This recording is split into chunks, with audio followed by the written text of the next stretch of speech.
En el libro de Números, en el capítulo 13, Moisés envía 12 espías a que fueran a espiar, a visualizar cómo estaba, qué había en la tierra prometida, la tierra de Canaán. Cuando ellos fueron, encontraron que era una tierra maravillosa que fluye miel y leche. Mas, sin embargo, cuando ellos regresaron, trajeron la evidencia de unas uvas, ramos de uvas que eran cargados por dos personas. Yo me imagino que estas uvas eran, para ser cargadas por dos personas, me imagino que han de haber sido el tamaño de esos tomates grandes rojos así, pero en ramos como uvas, de tal manera que se necesitaban dos personas para cargarlos. Ahora, en el capítulo 14 ellos regresaron, traían la evidencia de que era una tierra fructífera, pero también 10 de ellos trajeron malas noticias, eso es en el capítulo 14. Y esas 10 personas contaminaron, infundieron pavor, miedo, terror al resto de los 2, 3 millones de habitantes de Israel.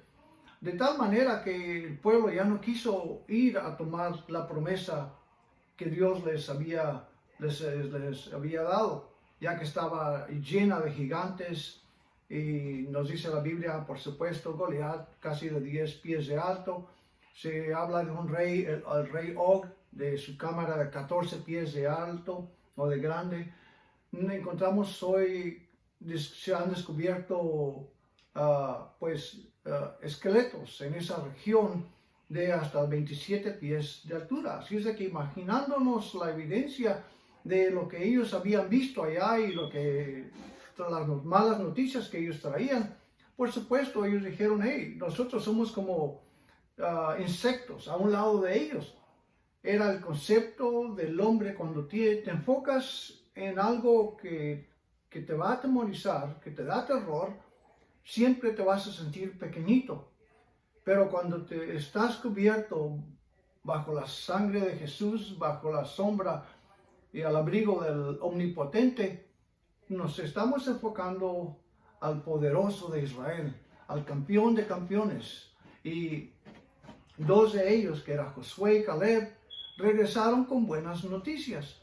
Y ellos dijeron, hey, nosotros podemos, porque ellos sabían que Dios estaba con ellos. Mas, sin embargo, cuando ellos trataron de convencer a los otros, el pueblo ya no quiso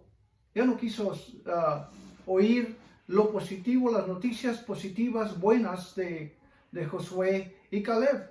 Y encontramos que Dios, el capítulo 14, 24 de Números, Dios dice de Caleb, Dios dice, pero mi siervo Caleb, por cuanto hubo en él otro espíritu y decidió seguirme o ir en pos de mí, dice, yo causaré que él entre.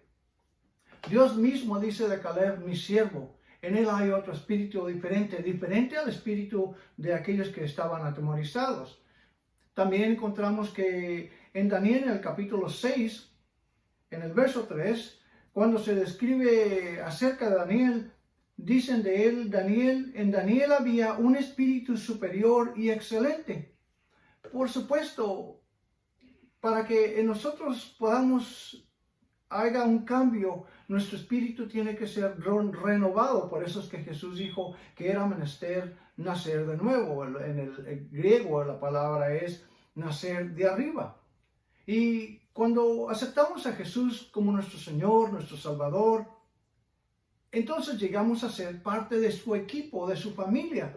Y por eso cuando Pedro, Pablo, Juan y estos del Nuevo Testamento predicaban y hablaban de la palabra de Dios, ellos sabían en quién habían confiado. Y máxime, Pablo dice en 2 Timoteo 1:7, pero Dios no nos dio, tiempo pasado, Dios no nos dio un espíritu de poder, no un espíritu de temor, de cobardía, sino espíritu de poder, amor y dominio propio, que es el Espíritu Santo. Y cuando nosotros sabemos que el Espíritu Santo, el espíritu de poder, amor, vive en nosotros, entonces empezamos a seguir lo que es el prototipo, a Jesús que es nuestra meta, Jesús quien es una vez más el prototipo.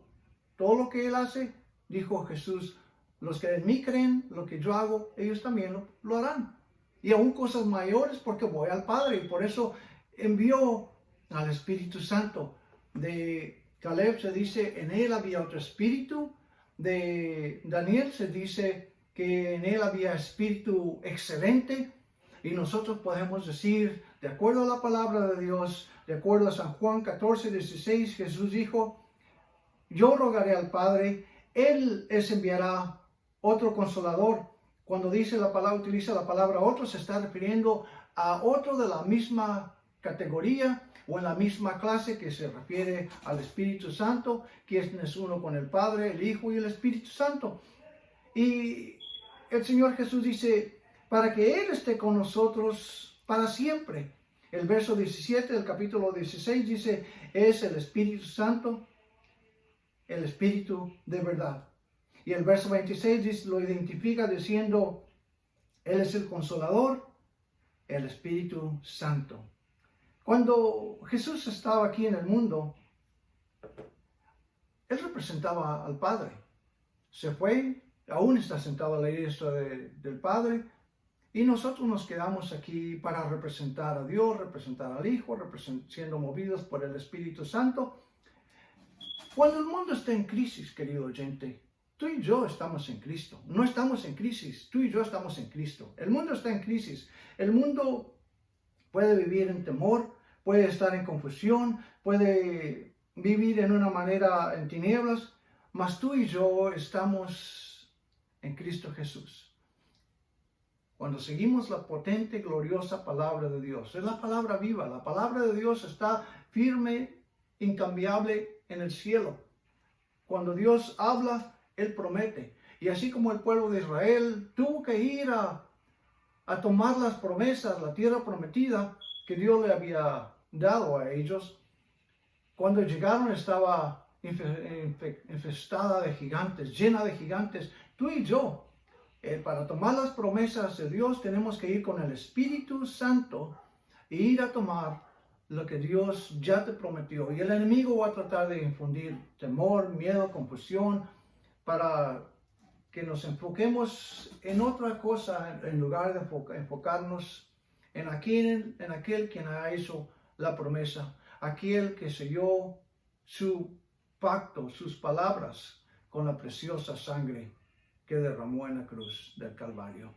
Una vez más, no tenemos que temer las circunstancias que vienen contra este pueblo, este mundo.